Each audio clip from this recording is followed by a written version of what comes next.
So imagine if the aliens from District 9 took a place in the world of Independence Day and were able to be successful. That's captive state.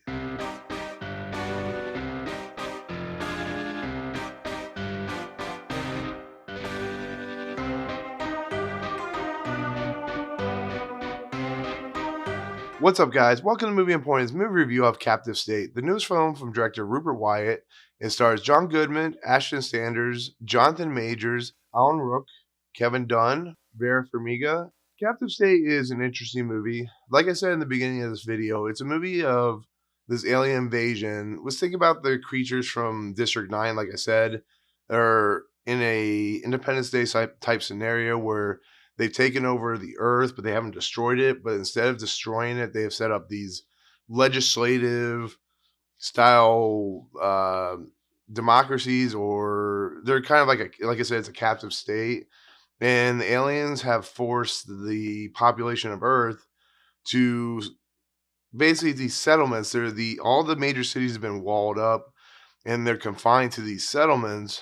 And John Goodman's character plays kind of a cop because this takes place in Chicago.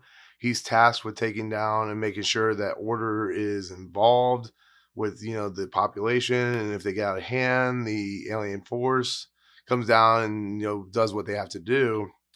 And there's this group called the Phoenix, which is led by people played by like Alan Ruck and James Ransom, and they are going to do something that's going to try and take down the alien entity force. And John Goodman has to stop them. And he uses this kid who about 10 years prior had witnessed an incident with his family, who's played by Ashton Sanders. And his brother, Jonathan Majors, is supposedly dead, but he's also part of the Phoenix. And they have to, in the incident that they're going to do, John Goodman has to figure out how to stop them and so on and so forth. So it's basically like if you took a, underground thing, like if you ever seen Demolition Man, that I know it's not the greatest, comparison, but that Dennis Leary and his people are rising up against the, malnourished and, problems with society. And so we get our movie and we get how everything is being controlled by, like I said, by the alien entity. Kevin Dunn plays the commissioner, and he's the back and forth between everybody. And then Vera Farmiga plays a prostitute who has a past that could be involved with certain things. And John Goodman goes to see her and blah, blah, blah. And this movie, like I said, is directed by Rupert Wyatt. Rupert Wyatt directed Rise of the Planet of the Apes, which was a really good remake or redo of the Planet of the Apes franchise. So I was really looking forward to this movie, and I was thinking, I didn't watch the trailers. I didn't really know much about it, but I knew it was about an alien invasion and so on and so forth. So I was expecting some action. I was expecting some political ideology and statements. And that's pretty much what you get here, except the action is not as much. And you get more drama than anything. But John Goodman is really good in this movie as, like I said, the main character, the police captain, or whatever he's considered. Ashton Sanders is really good as, like I said, the brother who has to get involved.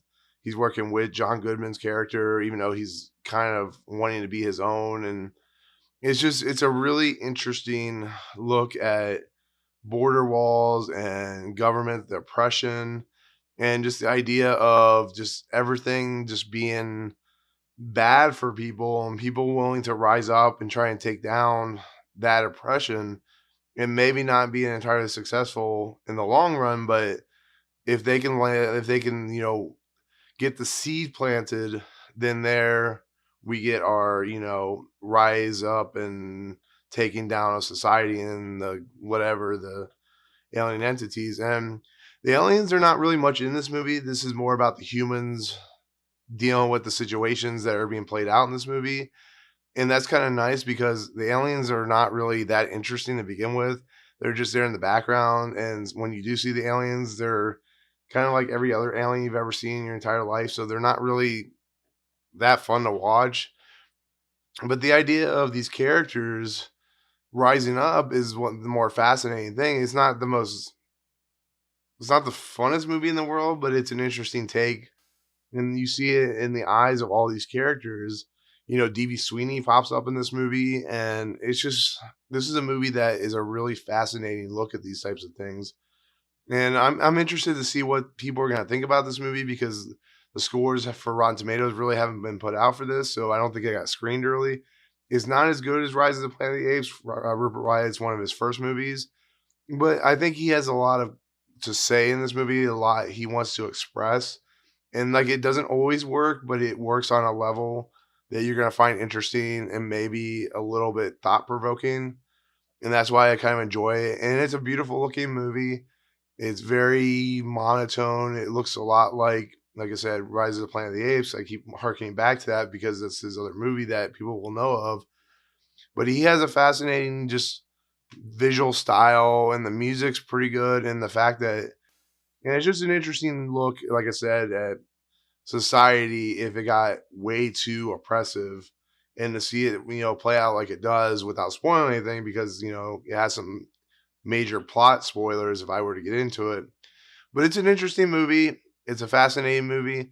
It's not the best movie in the world, but it's definitely something I recommend seeing if you want some thought-provoking movie making. So, but that's going to be my take on Captive State. I hope you enjoyed it. As always, if you like what you see, remember to rate, subscribe, check out the YouTube channel, Facebook, and Twitter. Email nleopoldo113@gmail.com if you have any questions. So tell me what you think of Captive State, what you think if you've ever seen it or you're going to see it. If not, tell me what your favorite alien movie is to make it easier on yourself. But otherwise, we'll see you on the next video. Peace out.